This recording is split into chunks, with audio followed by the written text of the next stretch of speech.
tes.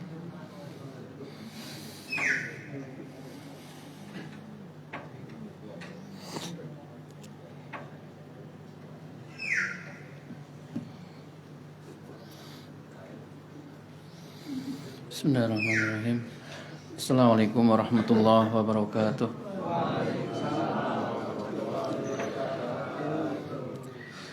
Innal hamdalillah nahmaduhu wa nasta'inuhu wa nastaghfiruh wa na'udzu billahi min shururi anfusina wa min sayyiati a'malina may yahdihillahu fala mudhillalah wa may yudlil fala hadiyalah. Asyhadu an la ilaha illallah wahdahu la syarikalah wa asyhadu anna Muhammadan abduhu wa rasuluh. Qala Allah ta'ala ya ayyuhalladzina amanu taqullaha haqqa tuqatih wa la tamutunna illa wa antum muslimun. Wa qala ta'ala ya ayyuhalladzina amanu taqullaha wa qulu qawlan sadida yuslih lakum a'malakum wa yaghfir lakum dhunubakum wa may yuti'illaha wa rasulahu faqad faza fawzan 'azima. Fa inna asdaqal hadithi kitabullah wa khairul hadi hadi Muhammadin sallallahu alaihi wasallam wa syarrul umuri muhdatsatuha wa kullu muhdatsatin bid'ah wa kullu bid'atin dhalalah wa kullu dhalalatin finnar. Amma ba'd. Hadirin sekalian rahimani rahimakumullah. Alhamdulillah, segala puji dan syukur kita panjatkan kehadirat Allah Subhanahu wa taala yang telah memberikan nikmat dan karunia-Nya kepada kita semua sehingga kita dapat bermajlis kembali dalam rangka untuk mengkaji salah satu agama Allah Subhanahu wa taala. Kemudian salawat serta salam kita haturkan kepada junjungan kita, kepada qudwah kita Nabi Muhammad sallallahu alaihi wasallam beserta keluarga, sahabat dan siapa saja yang mengikuti beliau dengan baik hingga akhir zaman. Hadirin sekalian rahimani rahimakumullah. Dalam sebuah firman Allah Subhanahu wa taala dalam surat An-Nisa, Allah berfirman, "Ya ayyuhalladzina amanu atti'ullaha wa atti'ur rasul wa ulil amri minkum." Ya. Di situ Allah Subhanahu wa taala menyatakan, wahai orang-orang yang beriman, taatilah kalian, taatilah Allah dan juga taatilah Rasul dan juga waliul amr di antara kalian. Ya. Ini menjadi landasan, menjadi dasar bagi akidah dalam sebuah akidah Islamiyah, yaitu kita ya tidak hanya dituntut untuk taat kepada Allah dan Rasulnya, tapi juga kepada waliul amr, pemerintah, ya, selama dia masih Muslim, ya. Dan ini ya ditegaskan kembali oleh Rasulullah SAW dalam sebuah hadis yang diriwayatkan oleh Irbad bin Sariyah radhiyallahu anhu, ya, dan diriwayatkan oleh Imam Tirmidzi, dan Imam Tirmidzi menyatakan hadis ini hasan, bahwasanya ketika itu Irbad bin Sariyah mendengar Rasulullah SAW sedang memberikan mau'idhah, ya. Wa'adhana Rasulullah SAW mau'idhatan. Ya, suatu ketika Rasulullah SAW memberikan wejangan, memberikan nasihat, ya, kepada para sahabat pada saat itu dengan sebuah mau'idhah, ya. Yang mana mau'idhah tersebut, sebuah nasihat atau wejangan tersebut, ya, membuat hati-hati para sahabat pada saat itu bergetar. Kemudian juga membuat air mata mereka menetes karena terharu. Ya, maka para sahabat pun menanyakan bahwasanya ka'annaha, sepertinya mau'idhah ini seperti mau'idhah muwadda', sebuah wejangan perpisahan. Maka para sahabat meminta kepada Rasulullah, fa'ausina, berikanlah wasiat kepada kami. Ya. Kemudian Rasulullah SAW pun berwasiat, usikum bitaqwallah, aku berwasiat kepada kalian untuk bertakwa kepada Allah Azza wa Jal, ya. Kemudian juga wasiat selanjutnya beliau menyatakan wasam'i wat ta'ah, dan juga berwasiat untuk mendengar dan taat. Ya, ini mendengar dan taat ini ya konteksnya adalah waliul amr, pemerintah muslim, karena setelahnya Rasulullah menyatakan wa in ta'ammara 'alaikum 'abdun habasyun, meskipun yang memerintah kalian adalah seorang budak sahaya. Ya, di masa Rasulullah pemimpin, ya, khalifah atau pemimpin umat Islam itu ya berasal dari suku Quraisy. Tidak mungkin dia dipimpin oleh seorang budak. Ya, tapi di sini Rasulullah memberikan perumpamaan. Sekalipun pemimpinnya itu dari kalangan budak sekalipun, selama dia muslim, ya dia tetap, kita diperintahkan untuk taat kepada waliul amr. Ya, kemudian Rasulullah SAW ya dalam kisah tersebut melanjutkan bahwasanya man ya'is minkum, barang siapa dari kalian yang masih hidup sepeninggalnya Rasulullah SAW, ya, maka fasayara ikhtilafan katsira, maka kalian akan dia itu akan mendapati perselisihan yang sangat banyak, ya, perselisihan, perbedaan pendapat yang sangat banyak. Maka Rasulullah pun memberikan solusi dengan sabdanya, fa'alaikum bisunnati, maka wajib bagi kalian untuk berpegang dengan sunnahku, yaitu tuntunan Rasulullah SAW. Wasunnati al-khulafa ar-rasyidin al-mahdiyin, dan juga kalian wajib berpegang dengan sunnahnya al-khulafa ar-rasyidin, yaitu sahabat Abu Bakar, Umar, Utsman dan juga Ali bin Abi Thalib radhiyallahu anhum. Ya, mereka mendapatkan tazkiyah, mendapatkan rekomendasi dari Rasulullah SAW untuk diikuti juga sunnahnya setelah mengikuti sunnah Rasulullah SAW. Ya. Maka beliau menyatakan tamassaku biha, berpegang teguhlah dengan sunnah-sunnah tersebut. Ya, pegang teguh, ya, jangan sampai lepas, lolos. Ya. Addu 'alaiha bin nawajid. Kemudian Rasulullah melanjutkan, gigitlah sunnah-sunnah tersebut dengan gigi geraham kalian. Ini adalah perumpamaan agar kita benar-benar berpegang teguh dengan sunnah-sunnah Rasulullah SAW. Ya. Kemudian beliau menyatakan iyyakum wa muhdatsatil umur, waspadalah kalian dari perkara-perkara baru dalam agama. Fa inna kulla muhdatsatin bid'ah, karena setiap perkara baru dalam agama hakikatnya adalah kebid'ahan. Wa inna kulla bid'atin dhalalah, dan setiap kebid'ahan dalam perkara agama itu adalah kesesatan. Ya. Ini menjadi landasan yang kedua, bahwasanya di situ kita hendaknya pertama bertakwa kepada Allah dan juga mentaati pemerintah muslimin, pemerintah kaum muslim. Ya, dalam hal ini ya pemerintah Indonesia tentunya ya adalah dari jajaran presiden beserta perangkat-perangkatnya sampai ke bawah. Ya.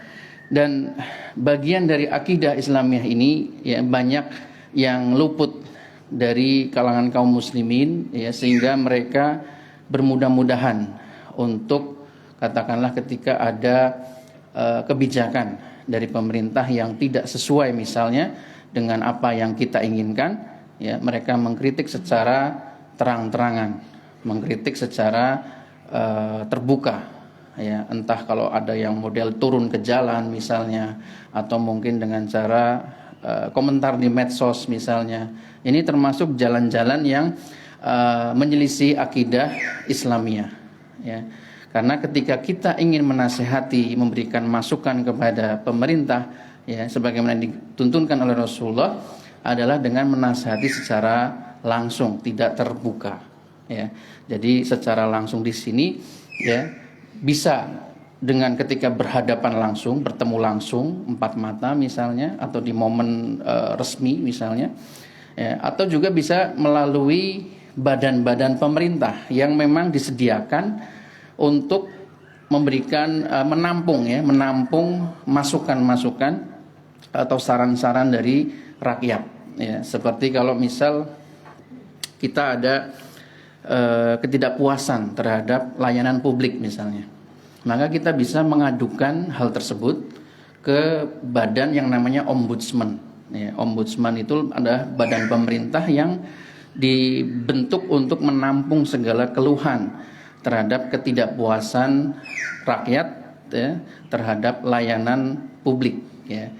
Terserah mau layanan publik dalam bidang kesehatan, dalam bidang perizinan misalnya, atau dalam bidang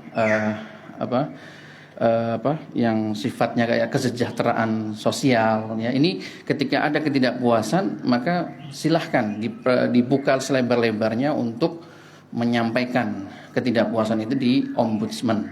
Nanti ombudsman akan menindaklanjuti ya. Kemudian jika ada ketidakpuasan dalam masalah undang-undang atau keputusan presiden misalnya atau peraturan pemerintah misalnya, maka ini juga pemerintah menyediakan lembaga instansi untuk menampung aspirasi dengan mengadukan kepada MK ya, Mahkamah Konstitusi. Ini bisa kita mengajukan uji materi ketika ada poin-poin dari undang-undang atau peraturan pemerintah atau keputusan presiden yang dirasa tidak cocok bagi kita misal ya, sehingga kita punya dasar untuk menggugat ya uji materi di MK ya. Maka hal-hal seperti ini hendaknya disyukuri ya, bahwasanya pemerintah kita memberikan pintu seluas-luasnya untuk memberikan kesempatan kepada masyarakat yang tidak puas dengan kebijakan pemerintah agar bisa melalui pintu-pintu tersebut ya. Sehingga ketika kita mendapati komentar-komentar tentang kebijakan pemerintah misalnya ya, kita bisa menahan diri tidak ikut berkomentar ya, apalagi sampai merepost atau memposting ulang ya kebijakan-kebijakan pemerintah yang dikritik ya.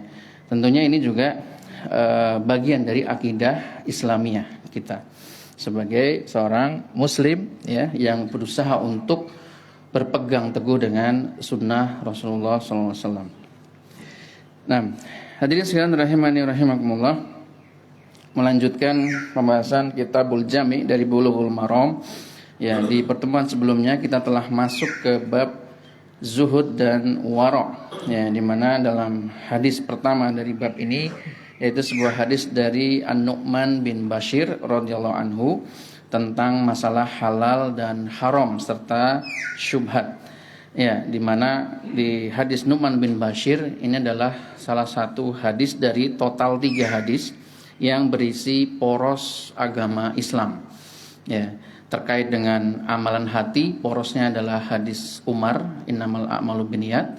Kemudian terkait dengan amal zahir, amal anggota badan, ini berporos pada hadis Aisyah, man amila amalan laisa alai amruna fahuwa raddun. Barang siapa yang beramal dengan suatu amalan yang tidak ada perintahnya dari kami, yaitu dari Rasulullah, maka amalan tersebut tertolak. Ya, dan ketiga yaitu hadis An-Nu'man bin Bashir radhiyallahu anhu ya, terkait dengan masalah halal dan haram. Ya. Hadirin sekalian rahimani rahimakumullah, dalam hadis An-Nu'man bin Bashir telah disebutkan bahwasanya perkara-perkara yang sifatnya antara halal dan haram disebut dengan perkara syubhat, yang mana kita perlu untuk merujuk kepada para ulama yang memang mereka memiliki kompetensi untuk menilai apakah perkara syubhat tersebut masuk dalam kategori yang dibolehkan halal atau justru diharamkan ya. Dan ini hadis tentang syubhat ini ya tentunya juga berkaitan dengan etika atau adab seorang muslim ketika mendapati perkara yang dia belum paham apakah ini halal atau haram. Maka hendaknya dia untuk penjagaan kehati-hatian ya, dia hindari terlebih dahulu perkara tersebut sampai jelas baginya itu perkara halal atau haram. Ya, dengan cara mungkin dia bertanya ya kepada para ulama ya. Nah, kemudian dalam hadis ini juga terdapat pelajaran bahwasanya hati ya, hati seorang manusia ini menjadi pengendali atas amal seseorang. Apakah dia amalnya baik atau buruk, ini pengendalinya adalah hati. Ketika seorang yang hatinya bersih, hatinya lurus, ya, maka dia akan dimudahkan untuk beramal soleh, berakhlak mulia, dan seterusnya. Tapi sebaliknya ketika hatinya ada noda-noda atau noktah-noktah yang mengotorinya, maka akan terjadi dari amalnya yang menyelisihi tuntunan Rasulullah SAW. Ya, sehingga pentingnya kita untuk menjaga, ya, membersihkan hati supaya kita tetap bisa memiliki hati yang bersih, ya, sehingga amal ibadah kita juga akan selaras dengan bersihnya hati. Ya, Rasulullah menyatakan idza soluhat, ya, soluhat jasadu kullu, jika hati itu bersih, ya, maka jasad juga akan bersih juga. Wa idza fasadat fasadal jasadu kullu, jika hatinya rusak, kotor, maka seluruh jasad juga akan rusak. Ya. Ini menjadi landasan bagi kita untuk berusaha untuk mengoreksi apakah hati kita sudah selamat atau bersih atau sehat, ya. Kita berusaha hal-hal yang dapat mengotori hati dari penyakit-penyakit hati hendaknya kita koreksi, kita bersihkan, ya, seperti sikap hasad, ya, dengki, iri, ya, kemudian dendam, ya, kemudian juga sikap-sikap, ya, seperti perbuatan-perbuatan yang dari hati itu muncul, ya, dari sikap tadi hasad, kemudian dendam, kemudian prasangka, ya, prasangka ini, ya, prasangka buruk ini menjadi salah satu, ya, menyebabkan hati itu menjadi rusak, ya. Dengan sebab prasangka yang buruk ini, orang itu akan menyalurkan atau imbas dari hati yang terkena prasangka buruk ini akan berimbas kepada tajasus, ya, suka mencari-cari informasi yang berkaitan dengan apa yang dia sangkakan, ya. Setelah bertajasus, dia akan merembet, berimbas kepada ghibah, ya. Ini insya Allah kita akan bahas nanti di bab selanjutnya terkait hal ini, ya. Kemudian kita masuk ke hadis selanjutnya dari bab zuhud dan wara'.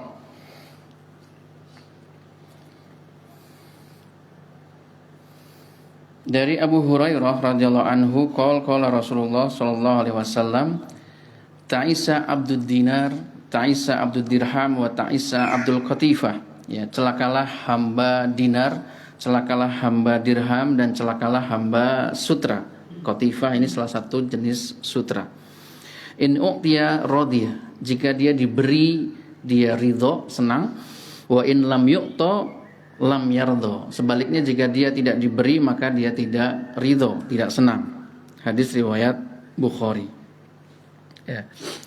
Hadirin sekalian rahimani rahimakumullah, dalam hadis ini Rasulullah SAW memberikan peringatan kepada setiap orang, ya, ketika dia sudah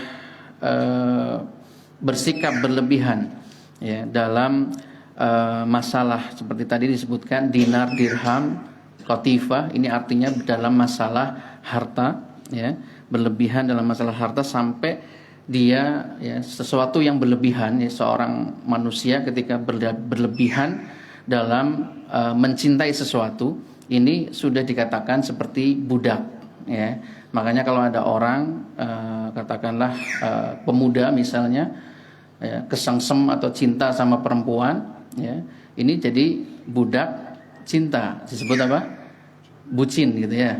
Nah, ini sama, ya, dalam konteks ini, ya, Rasulullah memperingatkan orang-orang yang cinta berlebihan terhadap dinar, dirham, dan juga qatifah, ya. Secara zahir tiga itu, ya, tapi secara makna ini semua berlaku untuk semua jenis kesenangan yang berlebihan, ya. Kesenangan terhadap kendaraan misalnya, ya, ini menjadi budak motor atau budak mobil misalnya, ya.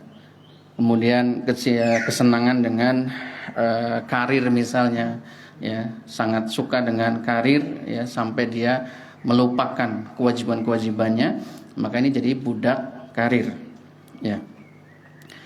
Maka di sini Rasulullah SAW memberikan peringatan, ya, kepada kita semua bahwasanya hendaknya seorang berusaha untuk bersikap proporsional, bersikap moderat, pertengahan, ya, ketika berhadapan dengan kondisi misalnya harta, maka hendaknya dia berusaha sebijak mungkin untuk memanfaatkan harta tersebut dalam hal-hal yang positif ya, atau dalam jalan-jalannya Allah ya. Dan ini akan memberikan dampak ya kepada kita jika bisa memanfaatkan harta yang kita miliki di jalan Allah ya, tentunya juga akan menjadi pemberat timbangan amal kebaikan kita ya. Menginfakkan harta kepada keluarga ya, anak istri ya, kemudian juga orang tua ya, kemudian juga ya orang-orang sekitarnya yang membutuhkan ya. Ini tentunya bertingkat-tingkat ya, al-aham fal-aham, dari orang yang paling dekat dulu kepada yang dekat kemudian ya. Kemudian juga menghindari perbuatan idha'atul mal ya. Telah berlalu kita hadis tentang bahwasanya Allah membenci dari kita sikap, salah satunya adalah idha'atul mal, menyia-nyiakan harta ya. Nah ini kaitannya dengan hal ini ya. Rasulullah menyatakan ya, celakalah hamba dinar, celakalah hamba dirham, dan juga celakalah hamba sutra ya. In u'tiya radiya, jika dia diberi ya, diberi rizki ya, diberi kemudahan, dia ridho ya kepada Allah, dia senang kepada Allah. Tapi sebaliknya jika tidak diberi, dia marah ya, membenci Allah ya. Ini adalah sikap ya kebanyakan mayoritas manusia ketika mendapatkan nikmat ya, dia menjadi senang ya. Ketika sebaliknya tidak mendapatkan apa yang dia harapkan, dia merasa benci atau bahkan sampai marah ya. Nasallahu salamal afiyah ya. Allah Subhanahu wa taala berfirman ya, wa minan nasi maya'budullaha ala harf ya. Di antara manusia ada yang beribadah kepada Allah ya sesuai dengan keinginannya ya, sesuai dengan keinginannya. Kalau dia keinginannya dipenuhi, dia beribadah kepada Allah.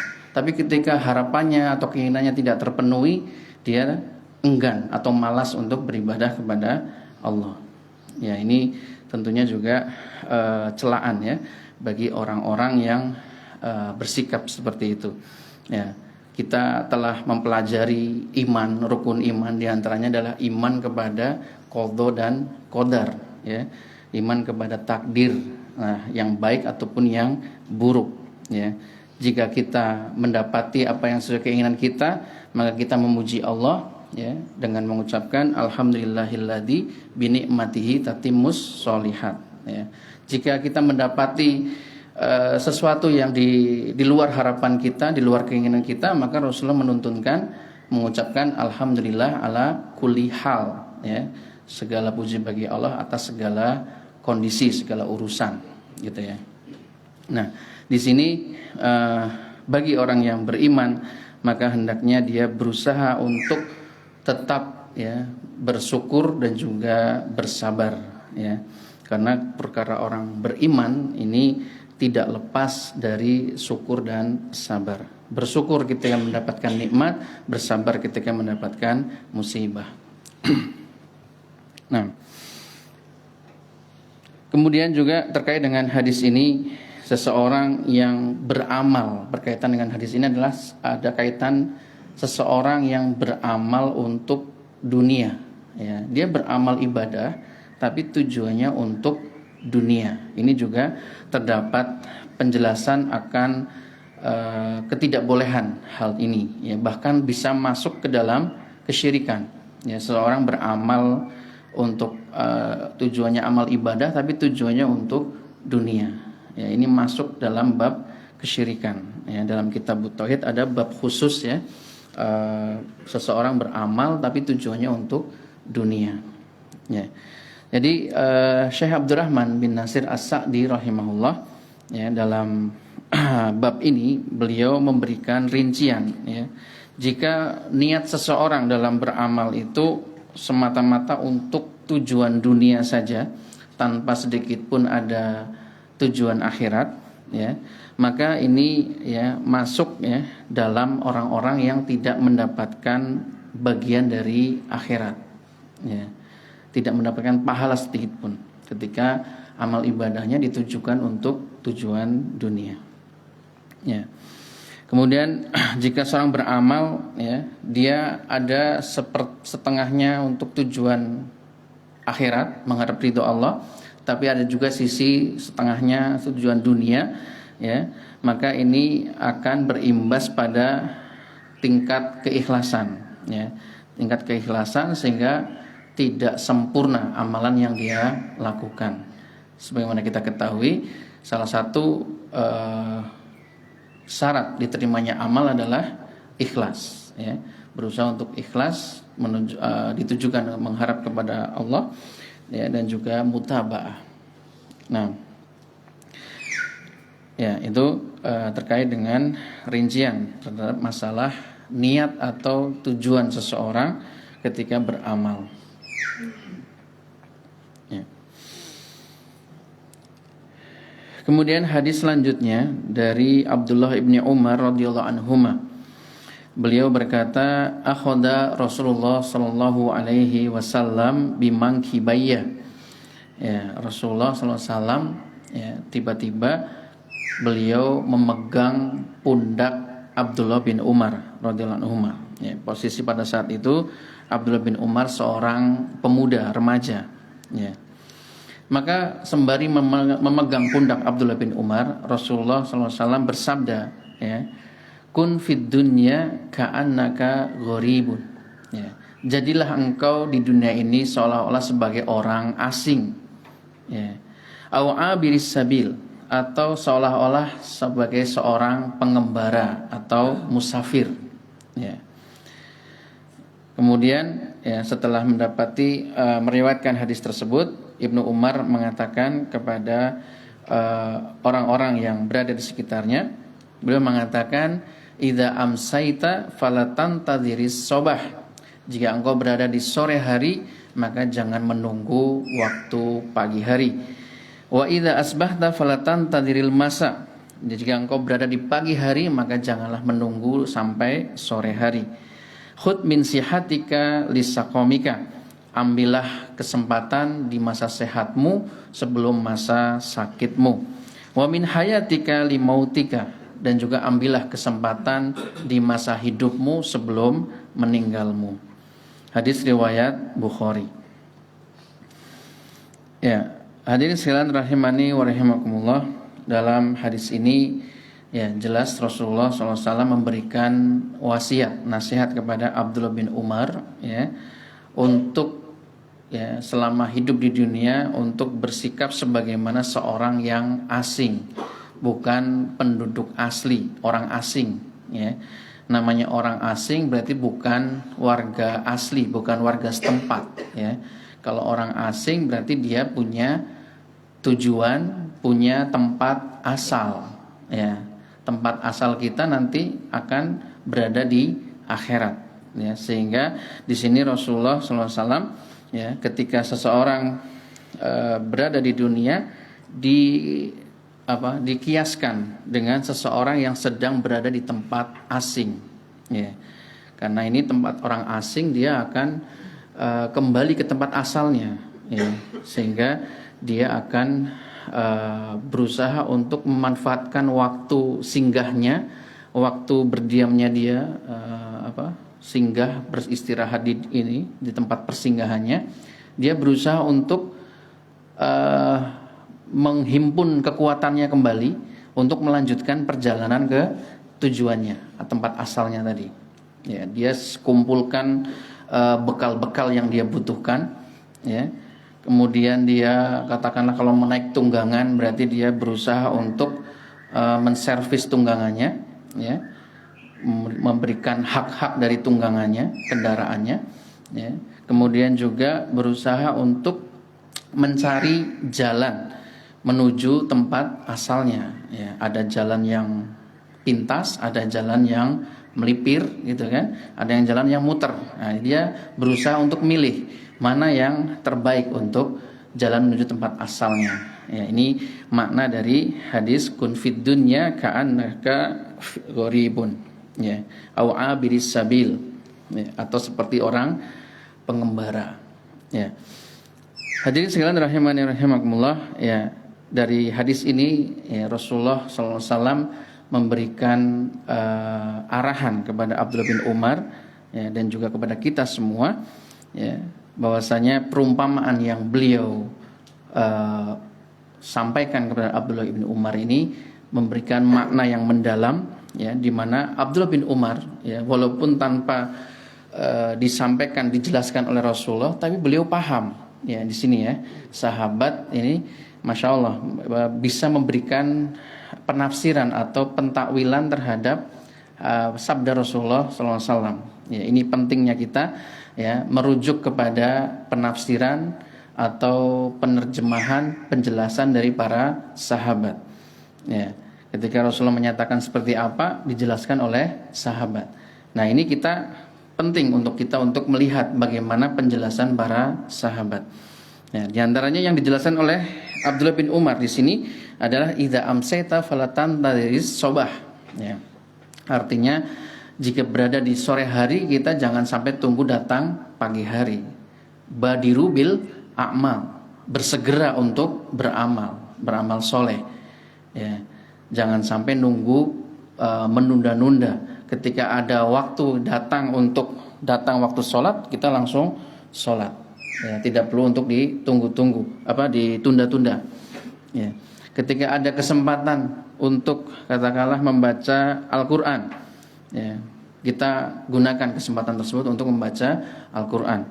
Ya, ketika ada kesempatan untuk membantu sesama, menolong sesama, kita gunakan kesempatan itu untuk membantu sesama. Ya. Ketika ada kesempatan untuk mengingatkan teman, saudara, keluarga dari keburukan, kita gunakan kesempatan itu untuk mengingatkan. Ya, ini makna dari hadis, ya, dan juga berdasarkan penjelasan dari Abdullah ibnu Umar. Ya. Wa khudh min sihatika lisaqamika, ambillah kesempatan di masa sehatmu sebelum datang masa sakitmu. Ya, ini juga menjadi perhatian juga bagi kita bahwasanya di masa sehat yang kita dapati, ya, gunakan kesempatan untuk menjalankan amal soleh, amal ibadah yang bisa menjadi pemberat timbangan kita. Ya. Ketika misalnya seorang yang ketika sehat dia sudah terbiasa sholat berjamaah misalnya, maka ketika sakit maka dia akan ditulis sebagai orang yang sholat berjamaah meskipun dia sedang sakit, tidak bisa berjamaah. Ya. Rasulullah SAW bersabda, ya, man marido au safaro, barang siapa yang sakit atau sedang safar, ya, maka kutibalahu makana ya'malu muqiman sahihan, maka dia akan dicatat amal ibadahnya sebagaimana kondisi ketika dia sedang sehat dan juga tidak safar, sedang mukim. Ya, artinya kalau kita sedang sehat, ya, kita gunakan untuk menjalankan kewajiban-kewajiban yang memang sudah ditetapkan untuk kita. Ya, laki-laki misalnya sholat berjamaah di masjid misal.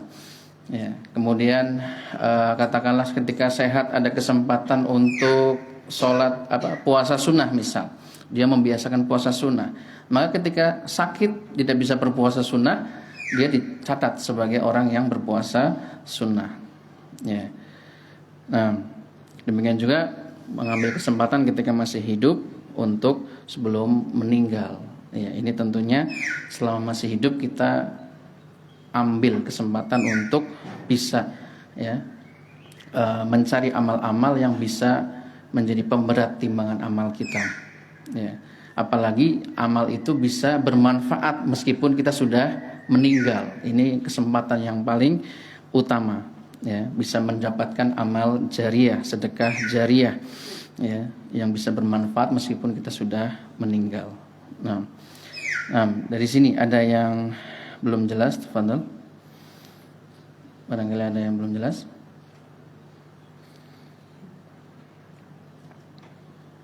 Monggo, silakan.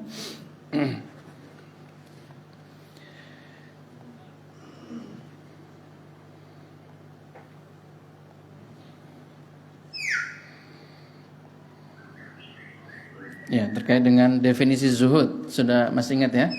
Zuhud ini adalah meninggalkan segala sesuatu yang tidak bermanfaat untuk akhirat, ya. Dan tingkatan zuhud yang paling rendah apa? Masih ingat? Meninggalkan keharuman. Ini tingkatan zuhud paling rendah. Ya, seseorang yang bisa meninggalkan segala keharuman itu dia sudah dikategorikan sebagai seorang yang zuhud, ya. Nah, sebagaimana yang disampaikan oleh Imam Ahmad bin Hambal.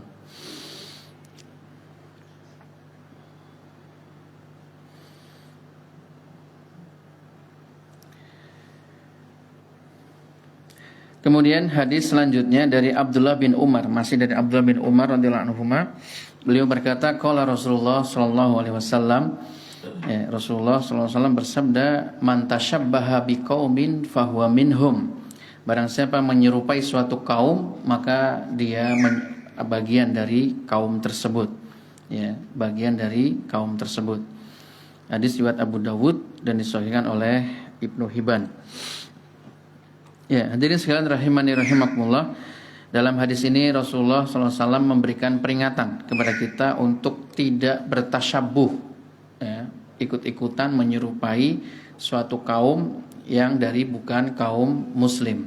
Ya, kalau bertasyabuh dengan orang-orang kufar, ya, di sini ancamannya adalah, ya, orang tersebut bagian dari orang kufar tersebut, sama seperti orang kufar.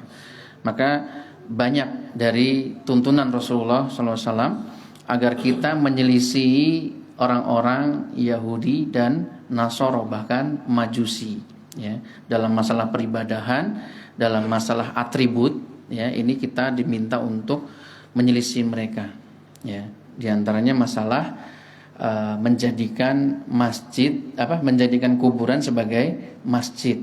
Ini juga diingatkan oleh Rasulullah, ya, bahwasanya ini adalah perbuatan orang-orang Yahudi dan Nasoro, sehingga kita tidak diperbolehkan untuk mengikuti jalannya mereka.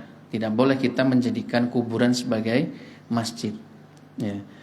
La'anallahu al-yahud wan nasoro. Rasulullah menyatakan semoga Allah melaknat orang Yahudi dan Nasoro, ya. Ittakhadhu, ya, kubur anbiya'ihim masajida. Mereka menjadikan kuburan nabi-nabi mereka sebagai masjid, ya, sebagai tempat beribadah untuk meminta hajat mereka, berdoa untuk meminta keselamatan, ya, di kuburan-kuburan, ya, orang-orang soleh, ya, para nabi, orang-orang soleh masuk dalam bab ini, ya.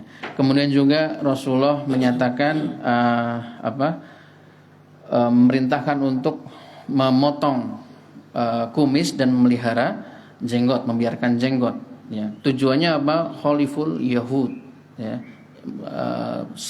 selisilah orang-orang Yahudi, karena orang Yahudi mereka memanjangkan kumis dan memotong jenggot, ya. Ini bagian dari menyelisih kebiasaan orang-orang Yahudi, ya.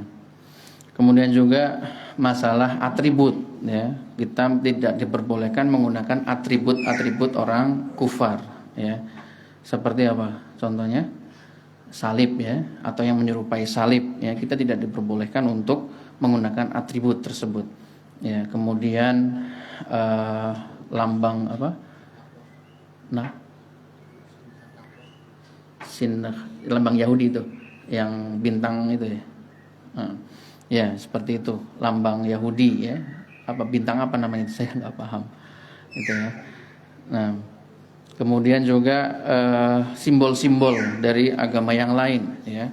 Misalnya menggunakan simbol dewa atau dewi, ya, ini adalah simbol orang Hindu atau Buddha, sehingga kita tidak diperbolehkan untuk menggunakan istilah dewa ataupun dewi, gitu, ya.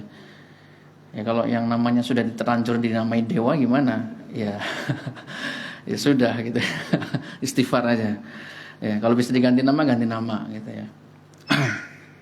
Nah, kemudian juga diantara menyelisih agama lain dalam masalah peribadahan agama lain, ya, seperti orang-orang yang kita diperintahkan untuk tidak mengagungkan api, Karena api ini simbol dari agama Majusi, ya. Jadi simbol api ini tidak boleh diagungkan, ya. Jadi maknanya luas, ya. Tidak hanya agama Yahudi dan Nasoro, tapi juga agama-agama yang lain yang ada di dunia ini, ya. Nah, kemudian untuk tasabuh ini ketika masalah pakaian, cara berpakaian, ya. Selama pakaian katakanlah berasal dari orang-orang Barat misalnya, orang-orang Eropa, Amerika, jika pakaian itu tidak menyelisih syariat Islam dalam artian menutup aurat tetap, ya. Kemudian dia juga memiliki fungsi, memiliki manfaat, ya. Ini tidak mengapa untuk diambil seperti itu, model seperti itu, ya. Seperti contohnya apa? Jas, ya. Jas ini dia ya tetap tidak ada penyelisihan syariat, ya. Dan dia juga memiliki fungsi untuk menghangatkan badan, gitu ya. Sehingga tidak mengapa seorang menggunakan jas, ya, jas yang panjang atau yang pendek, gitu ya. Nah, kalau untuk wanita, ya apalagi ini tentunya banyak ya kaum muslimin, kalangan wanita dari kaum muslimah yang mereka mengikuti tren atau mode dari orang-orang Barat, tapi terdapat penyelisihan syariat di situ, yaitu apa? Tidak menutup aurat, misal. Ini tidak boleh, ya. Nah, meskipun pakaian tersebut memiliki fungsi, tapi ketika tidak menutup aurat ataupun membentuk aurat, ya ini masuk dalam larangan untuk tidak diikuti. Nah, ya itu ya sekitar terkait dengan tasyabuh, ya. Jadi kalau ambil kaidah dari Syekh Utsaimin rahimahullah, kaidah tasyabuh itu ya sesuatu yang sudah jamak di kalangan kaum muslimin dan memberikan manfaat, fungsi, dan tidak ada penyelisihan syariat di situ, maka itu bukan tasyabuh lagi. Ya, contohnya tadi seperti jas tadi. Ya. Nah, ini ya yang bisa kami sampaikan pada kesempatan pagi hari ini. Semoga bermanfaat untuk kita semua. Semoga Allah Subhanahu wa taala senantiasa memberikan taufik kepada kita untuk bisa menempuh, berpegang teguh dengan jalannya Rasulullah sallallahu alaihi wasallam. Subhanakallahumma bihamdik asyhadu an la ilaha illa anta astaghfiruka wa atubu ilaik. Assalamualaikum warahmatullahi wabarakatuh.